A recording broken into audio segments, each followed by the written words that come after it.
Hey, so I'm sorry for the delay. I think you guys will be excited to know I did make a decision on my car, but I'll talk about that more on Tuesday when we come back.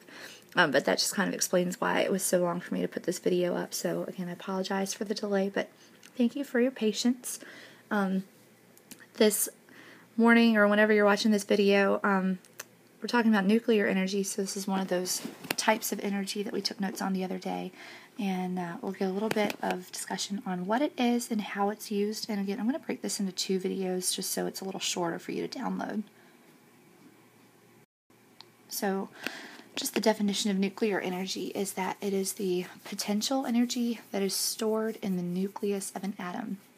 And just to review from last semester, a nucleus of the atom is made up of protons and neutrons. You've got the positive and neutral charges, and there's a lot of energy that's stored in keeping all of that together. So you may have heard of nuclear reactions before, a lot of times within the context of weapons and like mass destruction and everything. But simply put, a reaction involving the nucleus of an atom is simply what a nuclear reaction is. This gives off huge amounts of energy when we compare it just to a simple chemical reaction like baking soda and vinegar or Mentos and Coke, so some of those other reactions that you've seen before. So there are 2 types of nuclear reactions that we'll talk about, and we'll compare and contrast them in class on Tuesday. The first is nuclear fission, and this is a process where we have a larger nucleus and it is split up into 2 smaller nuclei. So it's kind of taking a ball of Play-Doh and splitting it into 2 smaller pieces. So it forms lighter elements. So if you were to hold the 2 pieces, they would be smaller than the original. And in splitting the atom, gives off humongous amounts of energy. So 2 main elements that we use of nuclear fission, because their nuclei are so big, would be plutonium and uranium. And one thing about them that's kind of dangerous is that they give off radiation for thousands of years, and they can create a chain reaction. And if the reaction is not controlled, it could be really dangerous. So this is what's used in weapons. And this can be done easily on Earth in a lab. So this picture kind of gives you an idea.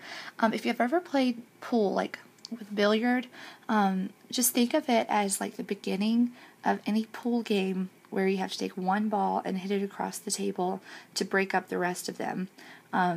That's what this thing called the incident neutron is. So if I were you, I wouldn't pay so much attention to all of these like labels, because you don't really need to know that at this point. I would pay more attention to the picture, because this just really explains everything about how this works. So it all starts with this little neutron that gets shot toward this whole nucleus, and this word fissionable means that it can be broken. It's broken up easily, very much like uranium and plutonium. So the next step is the nucleus easily splitting, and as the energy releases, we have these other parts of nuclei that are now more likely to split up, and then we have more neutrons that break off. And then, if not contained, these neutrons then slam into these other nuclei, and so that's how we get this thing called a chain reaction. It's kind of like a domino effect, and this is how nuclear fission works. So the other type of reaction that we'll discuss is nuclear fusion. I know they sound very similar, but if you've ever fused 2 things together, think of like a welder, how they would take heat to put metal together and make it stick. Fusing means that you're taking 2 separate things and making them into one. So this is the process where we take 2 smaller nuclei and they combine to make a larger nucleus, and then the end product is a heavier element. Again, this is another way to give off huge amounts of energy. So this time, since we're working with smaller elements, the main one we will talk about is the smallest one of all, which is hydrogen. This really doesn't give off any radiation because there's nothing that's breaking off. Radiation is talking about particles breaking off of the nucleus, but because we're putting things together in fusion, we don't really have to worry about the radiation. So when we have 2 hydrogens come together, it has everything to make a helium atom. It has the protons, the right number of neutrons and electrons. So it can't really be done in a lab setting, at least very safely.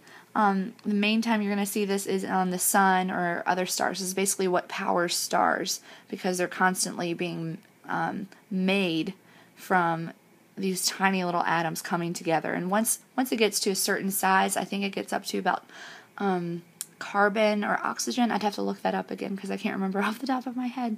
But once it gets up to a larger element with the atomic number of 6, 7, or 8, it gets hot enough to break it back down again to hydrogen. So it's like this constant cycle. So that's pretty much it for this part of the notes, and be sure to look out for the second half of this so that way you can download a smaller video, take the right hand side of the notes, and be ready for Tuesday. Again, I hope you have a great weekend, and well, I guess I'll just catch you in a few minutes when we watch the second video.